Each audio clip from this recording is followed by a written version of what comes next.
When ended was this piteous plaint, the earth did hold her peace. She could no longer dure the heat, but was compelled to cease. Into her bosom by and by she shrunk her singed head more nearer to the Stygian caves and ghosts of persons dead. The sire of heaven, protesting all the gods, and him also that lent the chariot to his child, that all of force must go. To havoc, if he helped not, went to the highest part, and top of all the heaven from whence his custom was to dart his thunder and lightning down. But neither did remain a cloud wherewith to shade the earth, nor yet a shower of rain. Then, with a dreadful thunderclap up to his ear he bent his fist, and at the wagoner a flash of lightning sent, which strake his body from the life, and threw it over the wheel, and so with fire he quenched fire. The steeds did also reel upon their knees, and starting up sprang violently, one here and there another, that they brest in pieces all their gear. They threw the collars from their necks, and breaking quite asunder the trace and harness flang away. Here lay the bridles, yonder the extree plucked from the naves, and in another place the severed spokes of broken wheels, and so, at every pace, the pieces of the chariot, torn, lay strewed here and there. But Phaeton, fire yet blazing still among his yellow hair, shot headlong down, and glid along the region of the air like to a star in winter nights, the weather clear and fair, which, though it do not fall indeed, yet falleth to our sight, whom almost in another world, and from his country, quite the river Phaeton did receive, and quenched his burning head. The water nymphs of the Italy did take his carcass dead, and buried it yet smoking still, with Jove's three-forked flame, and wrote this epitaph in the stone that lay upon the same. Here lies the lusty Phaeton, which took in hand to guide his father's chariot. From the wind, although he chanced to slide, yet that he gave a proud attempt, it cannot be denied. With ruthful cheer and heavy heart his father made great moan, and would not show himself abroad, but mourned at home alone. And if it be to be beloved as brute it is by fame, a day did pass without the sun. The brightness of the flame gave light, and so unto some kind of use that mischief came. But Clymen, having spoke as much as mothers usually are wanted in such wretched case, discomfortably and half beside herself for woe, with torn and scratched breast searched through the universal world, from east to furthest west. First, seeking for her son's dead corpse, and after for his bones, she found them by a foreign stream, entumbled under stones. There she felt a grovelling on his grave, and reading there his name, sheds tears thereon, and laid her breast all bare upon the same. The daughters also of the son, no less than did their mother, bewailed in vain with floods of tears the fortune of their brother, and beating piteously their breasts incessantly, did call the buried Phaeton day and night, who heard them not at all. About whose tomb they prostrate lay. 4 times the moon had filled the circle of her jointed horns, and yet the sisters held their custom of lamenting still. For now continual use had made it custom, of the which the eldest, Thetis, about to kneel upon the ground, complained her feet were numb. To whom's fair Lampetie was raising for to come, her feet were held with sodden roots. The third, about to tear, her ruffled locks filled both her hands with leaves instead of hair. One wept to see her legs made wood. Another did repine to see her arms become long boughs and shortly to define, while thus they wondered at themselves, a tender bark began to grow about their thighs and loins, which shortly overran their bellies, breasts, their thighs and shoulders each, and hands successively, that nothing save their mouths remained, aye, calling piteously upon the woeful mother's help. What could the mother do but run now here and there, as force of nature drew her to, and deal her kisses while she might? She was not so content, but tear their tender branches down, and from the slivers went red drops of blood as from a wound. The daughter that was rent cried, "Spare us, mother, spare, I pray, for in the shape of a tree the bodies and the flesh of your daughters wounded be. And now farewell." That word once said, the bark grew over all. Now from these flow gummy tears that amber men do call, which hardened with the heat of sun as from the boughs they fall. The trickling river doth receive and sends, as things of price to deck the dainty dames of Rome, and make them fine and nice. Now present at this monstrous hap was Cygnus Steno's son, who being by the mother signed akin to Phaeton, was in condition more akin. He, leaving up his charge, for in the land of Liguria his kingdom stretched large, went mourning all alone the banks and pleasant stream of Po, among the trees increased by the sisters late ago. Anon his voice became more small and shrill than for a man, grey feathers muffled in his face, his neck in length began far from his shoulders to stretch, and furthermore, there goes a fine red string across the joints and knitting of his toes, with feathers closed o'er his sides, and on his mouth there grew a broad blunt bill, and finally was Cygnus made anew an uncouth fowl, that hight a swan, who neither to the wind, the air, nor Jove betakes himself, as one that bare in mind the wrongful fire sent late against his cousin Phaeton. In lakes and rivers is his joy, the fire he aye doth shun, and chooseth him the contrary continually to one. Forlorn, and altogether void of that same body's sheen, was Phaeton's father in the while, which erst had in him been like as he looketh in the eclipsy. He hates the irksome light, he hates himself, he hates the day, and sets his whole delight in making sorrow for his son.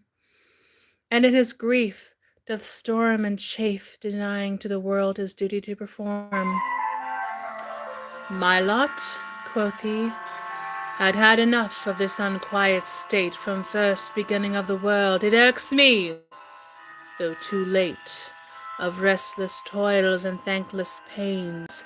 Let whoso will for me go drive the chariot in the which the light should carried be. If none dare take the charge in hand, and all the gods persist as insufficient, he himself go drive it if he list.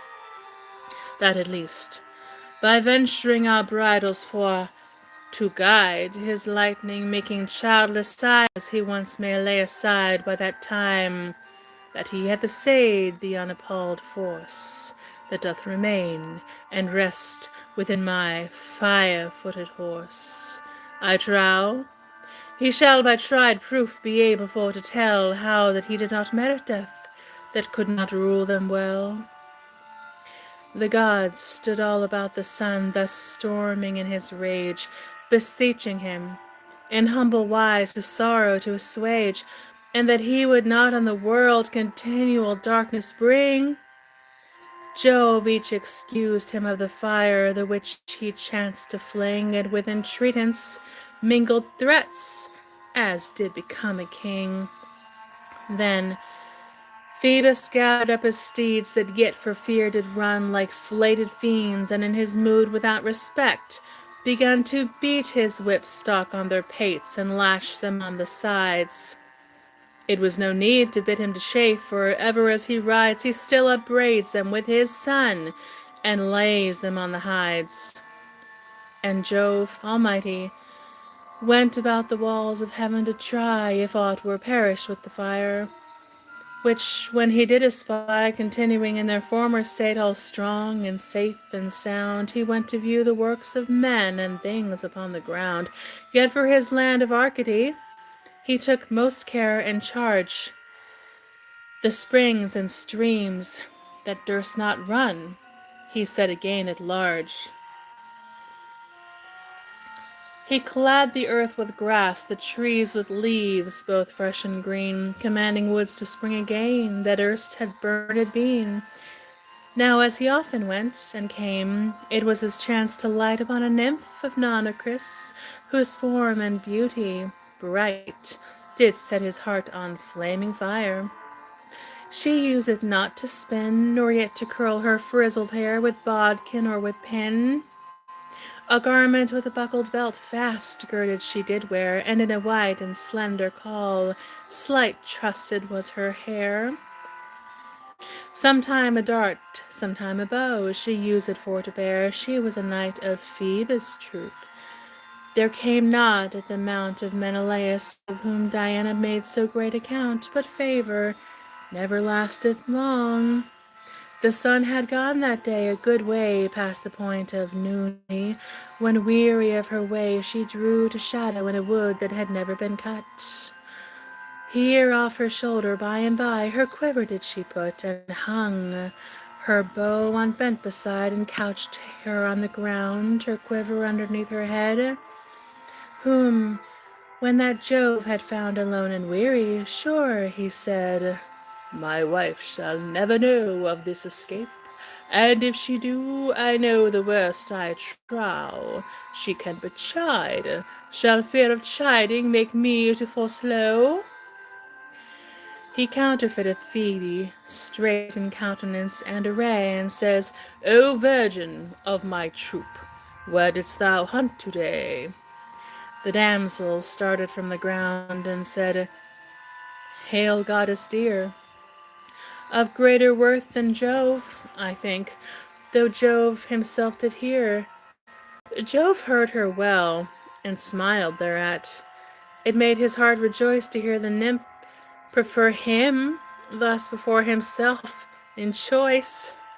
He fell to kissing, which was such as out of a square might seem, and in such sort as in a maid could nothing less beseem.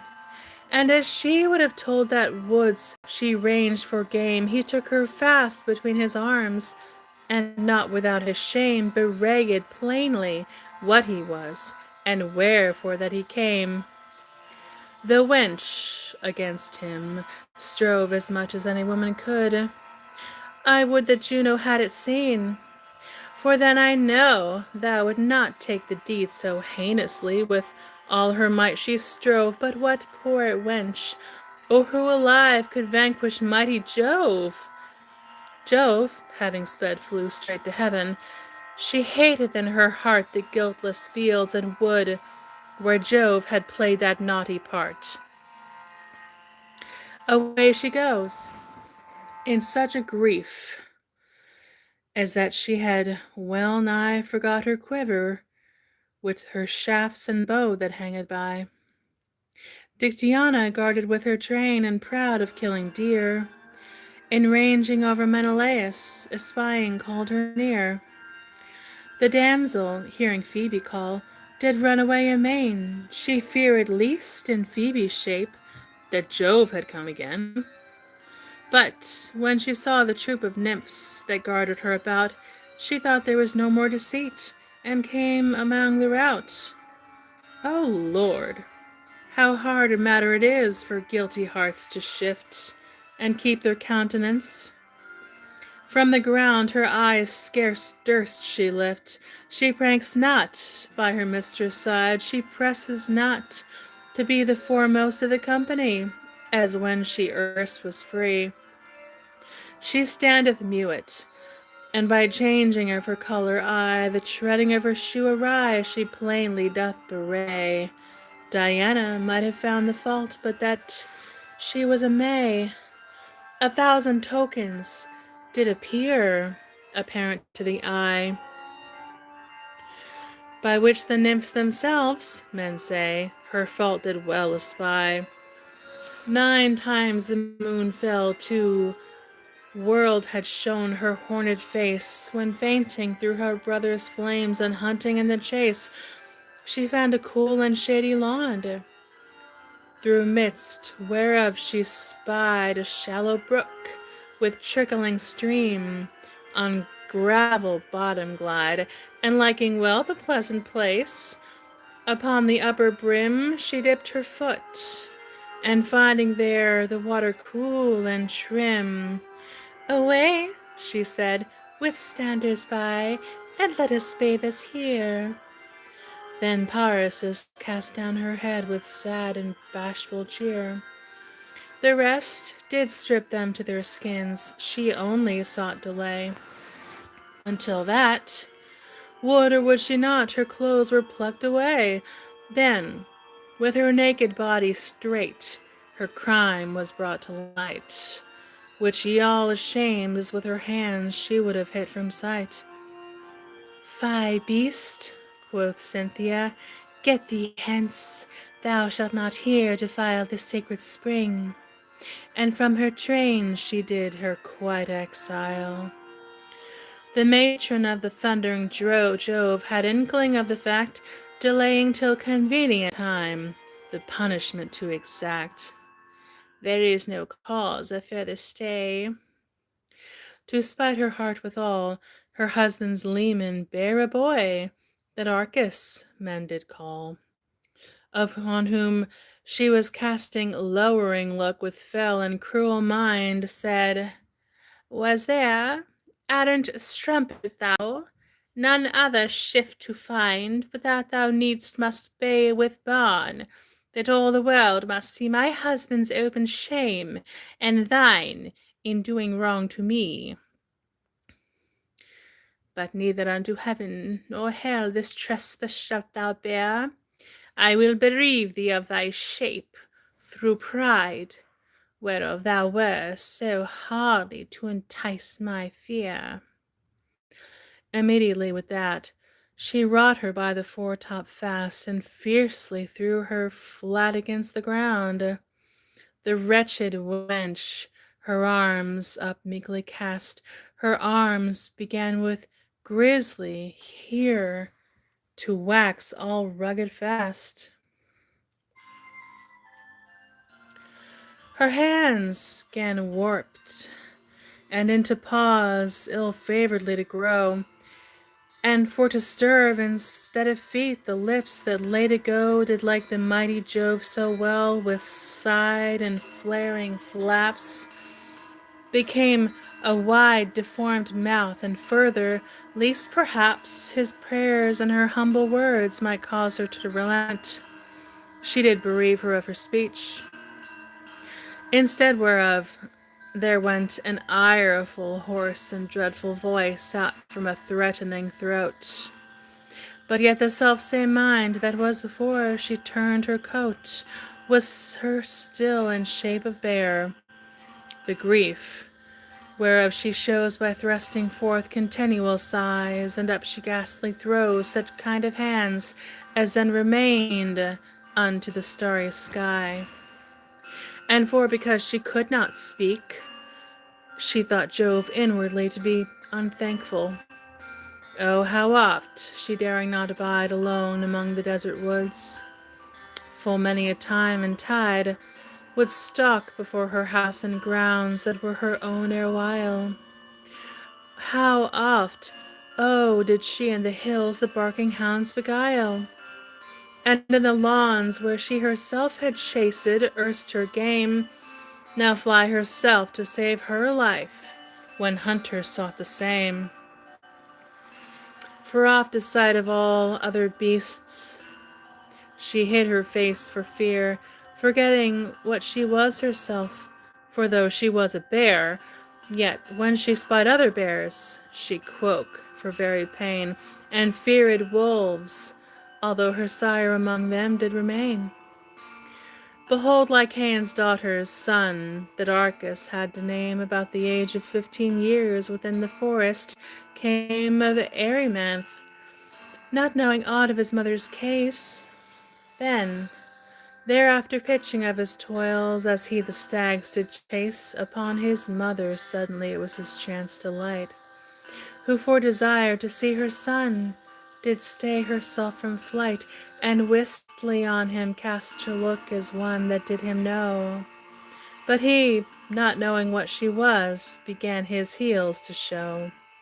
And when he saw her still persist in staring on his face, he was afraid, and from her sight withdrew himself a pace. But when he could not be so rid, he took an armed pike, in full intent her through the heart with deadly wound to strike.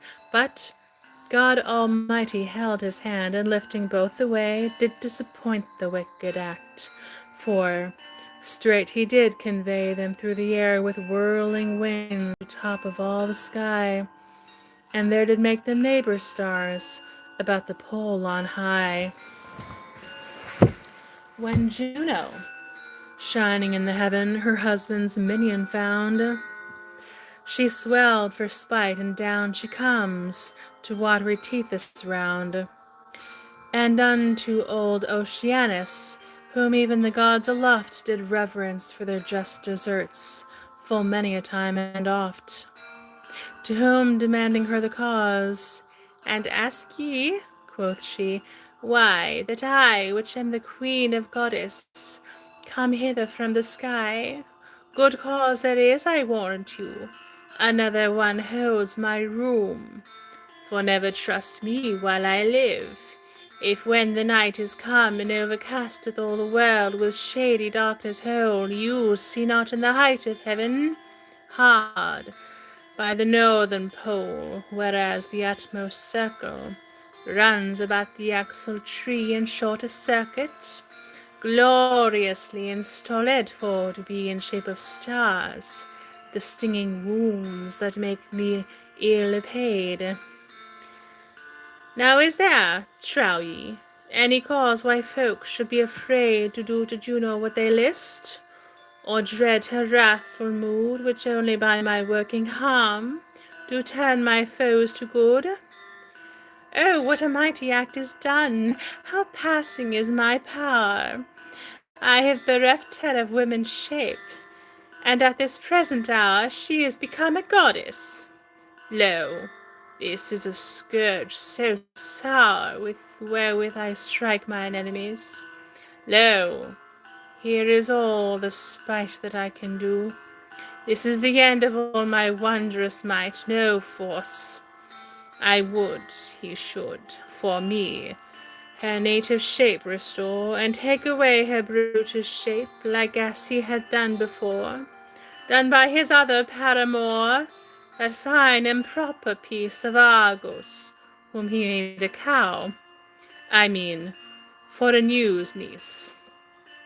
Why makes he not a full divorce from me, and in my stead straight take his sweetheart to his wife, and call her in my bed? He cannot do a better deed, I think, than for to take Lycaon to his father-in-law. But if you, that you do make a compt of me to your foster child, then grant that for my sake the oxen and the wicked wain of stars in number 7, for whoredom's sake, but later go receive it into heaven, may never dive within your waves. Nay, let that strumpet vile, by bathing her filthy limbs, your waters pure defile. The gods did grant her request, and straight to heaven she flew, and handsome chariot through the air, which painted peacocks drew as well. With blazing eyes, late ta'en from Argus' head is thou, thou prating raven, white by nature being bred, hadst on thy feathers justly late a holy colour spread.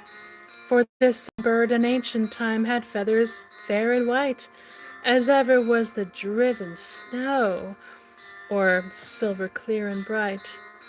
He might have well compared himself in beauty with the doves that have no blemish, or the swan that running water loves, or with the geese that afterwards should with their gaggling outserve the Roman Capitol, beset with foes about. His tongue was the cause of all his harm. His tattling tongue did make his colour, which before was white, become so foul and black. Coronus of Larissa was the fairest maid of face in all the land of Thessaly. She stood in Phoebus' grace as long as that she kept her hair chaste, or at the least as long as she escaped unespied and doing Phoebus wrong. But at the last, Apollo's bird her privy packing spied, whom no entreatance could persuade, but that he swiftly hied him to his master, to bewray the doings of his love. Now as he flew, the prattling crow her wings apace did move, and overtaking, fell in talk, and was inquisitive, for what intent and to what place he did so swiftly drive. And when she heard the cause thereof, she said, "Now trust me sure, this message on the which thou goest no goodness will procure, and therefore hearken what I say. Disdain thou not at all to take some warning by thy friend in things that may befall. Consider what I erst have been, and what thou seest me now, and what hath been the ground thereof. I boldly dare avow that thou shalt find my faithfulness imputed for a crime. For Pallas in a wicker chest had hid upon a time a child called Erichthonius, whom never woman bare, and took it into maidens, 3 that Cecrops' daughters were, not telling him what was within, but gave them charge to keep the casket shut, and for no cause within the same to peep. I, standing close among the leaves upon an elm on high, did mark their doings and their words, and there I did espy how Pandrosos and Herse kept their promise faithfully.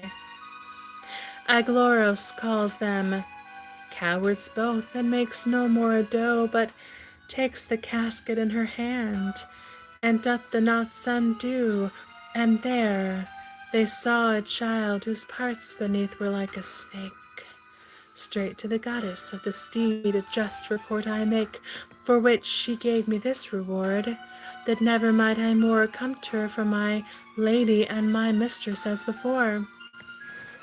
And in my room she put the fowl that flies not by night, a warning unto other birds my luck should be of right to hold their tongues for being shent. But you will say perchance, I came unsent for of myself. She did me not advance. I dare well say, though Pallas now my heavy mistress stand, yet if perhaps you should demand the question at her hand, as sore displeased as she is, she would not this deny, but that she chose me first herself to bear her company. For well I know my father was a prince of noble fame, of Phocis king by long descent. Coronu was his name. I was his darling, and his joy, and many a wealthy peer, I would not have you think disdain, did seek me for their fear. My form and beauty did me hurt. For as I usually went jetting up and down the shore upon the gravel dry, as yet I customably do, the god that rules the seas espying me, fell straight in love, and when he saw none ease in suit but loss of words and times, he offered violence, and after me he runs apace. I scuttle as fast fro thence from sand to shore, from shore to stand, till playing fox to hole, until I was so tired that he had almost got the goal. Then I called out on God and man, but as it did appear, there was no man so near at hand that could my crying hear. A virgin goddess pitied me, because I was a maid, and at the utter plunge and pinch did send me present aid. I cast my arms to heaven, mine arms waxed light with feathers black. I went about to cast in haste my garments from my back, and all was feathers. In my skin the rooted feathers stack. I was about with violent hand to strike my naked breast, but neither had I hand nor breast that naked more did rest. I ran, but of my feet as erst remained not the print. Methought I glided on the ground, anon with sodden dint in the air, and from that instant time did wait on Pallas faithfully, without offence or crime. But what avails all this to me? And if that in my place the wicked wretch Nictomene, who for lack of grace was turned into an odious bride, to honor call it be. I pray, didst thou never hear how false Nictomene, a thing all over Lesbos known, defiled her father's couch? The beast is now become a bird, whose lewdness doth so touch and prick her guilty conscience that she dares not come in sight, no, or show herself abroad a days, but fleeteth in the night for shame, lest folk shall see her fault. And every other bird doth in the air, and ivy tods with wandering at her gird. A mischief take thy tattling tongue. The raven answered thou, thy vain fore-speaking moves me not. And so he forth did go, and tells his lord Apollo how he saw Coronus lie with Cythaeus, a gentleman that dwelt in Thessaly. When Phoebus heard his lover's fault, he fiercely gan to frown, and cast his garland from his head, and threw his vial down. His colour changed, his face looked pale, and as the rage of ire that boiled in his bulking breast had set his heart on fire, he caught me up his wonted tools, and bent his golden bow, and by with deadly stripe of unavoided blow strake through the breast of which his own had touched so oft afore. She wounded gave a piteous strike, and drawing from the sword a deadly dart, the which the blood pursuing after fast upon her white and tender limbs a scarlet colour cast, said Phoebus, well, thou might have wreaked this trespass on my head, and yet forborne me, till the time I had been brought to bed. Now in one body, by thy means a couple shall be dead. This much she said, and with the blood her life did fade away. The body, being void of soul, became cold as clay. Then all too late, alas, too late, 'gan Phoebus to repent that of his lover he had ta'en so cruel punishment. He blames himself for giving ear so unadvisedly. He blames himself in that he took it so outrageously. He hates and bans his faithful bird because he didn't inform him of his lover's naughtiness that made him so to storm. He hates his bow, he hates his shaft that rashly from it went, and each he hates his hasty hands by whom the bow was bent. He takes her up between his arms, endeavouring all too late by plaster made of precious herbs to stay her helpless fate. But when he saw there was no shift, but that she needs must burn, and that the solemn sacred fire was pressed to serve the turn, then from the bottom of his heart, full of sorry sighs, he fet, for heavenly powers with watery tears their cheeks may never wet. In case as when a cow beholds the cruel butcher stand with launching axe imbrued with blood, and lifting up his hand aloft to snatch her sucking calf that hangeth by the heels, and of the axe the deadly dint upon his forehead feels. Howbeit, after sweet perfumes bestowed upon her corpse, and much embracing, having sore bewailed her wrong divorce, he followed to the place assigned her body for to burn. There could he not abide to see his seed to ashes turn, but took the baby from her womb, and from the fiery flame, and unto double Chiron's den conveyed straight the same. The raven, hoping for his truth to be rewarded well, he maketh black, forbidding him with whiter birds to dwell. The centaur Chiron in the while was glad of Phoebus' boy, and as the burden brought some care, the honor brought him joy. Upon a time, with golden locks about her shoulders spread, a daughter of the centaurs, whom a certain nymph had bred. About the brook, Caicus banks, the height Acroe came thither. This same fair young nymph could not contented be to learn the craft of surgery as perfect as her sire, but that to learn the secret dooms of fate she must aspire. And therefore, when the furious rage of frenzy had her caught, and that the sprite of prophecy inflamed had her thought, she looked upon the child and said, Sweet babe, the gods thee make a man, for all the world shall fare the better for thy sake. All sores and sickness shalt thou cure. Thy power shall each be sick to make the dead alive again. For doing of the which, against the pleasure of the gods, thy grandsire shall thee strike so with his fire. Never more thou shalt perform the like. And of a god, a bloodless corpse, and of a corpse full strange, thou shalt become a god again, and twice thy nature change. And thou, my father, life and dear, who now by destiny art born to live forevermore, and never for to die, shalt suffer such outrageous pain throughout thy members all, by wounding a venomed dart that on thy foot shall fall, that oft thou shalt desire to die, and in that latter end the fatal dame shall break thy threed, and thy desire thee send. There was yet more behind to tell, when suddenly she felt a sore deep sigh, and down her cheeks and tears did trickle wet. Mine own misfortune, quoth she, now hath overtook me sure.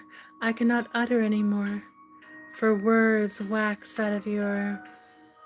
My cunning was not worth so much, as that it should procure the wrath of God.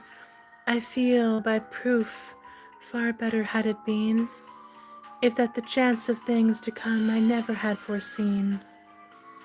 For now my native shape withdraws, methinks I have delight to feed on grass and fling in fields. I feel myself so light, I am transformed to a mare, like other of my kin. But wherefore should this brutish shape all over wholly win? Considering that although both horse and man my father be, yet is his better part a man, as plainly is to see. The latter end of this complaint was fumbled in such wise, as what she meant the standers by could scarcely well devise. Anon she neither seemed to speak nor fully for to neigh, but like to one that counterfeits in sport the mare to play. Within a while she neighed plain, and down her arms were pight upon the ground, and clad with air, and bare her body right. Her fingers joined all in one, at end whereof did grow, instead of nails, a round tough hoof of whelk torn below. Her head and neck shot forth in length, her kirtle train became a fair long tail. Her flaring hair was made a hanging mane, and as her native shape and voice most monstrously did pass, so by the uncouth name of mare she after termed was. Thank you for letting me read to you. Please check the description for where to buy my art, my channel page for where to send me a one-time donation. My full-length movie of Salome is coming. I finished all the recording. I have most of the drawings done. I'm editing it. It's coming soon. I'm telling you, I'm so excited. I cannot wait to share this with you guys. Okay, I'll see you tomorrow.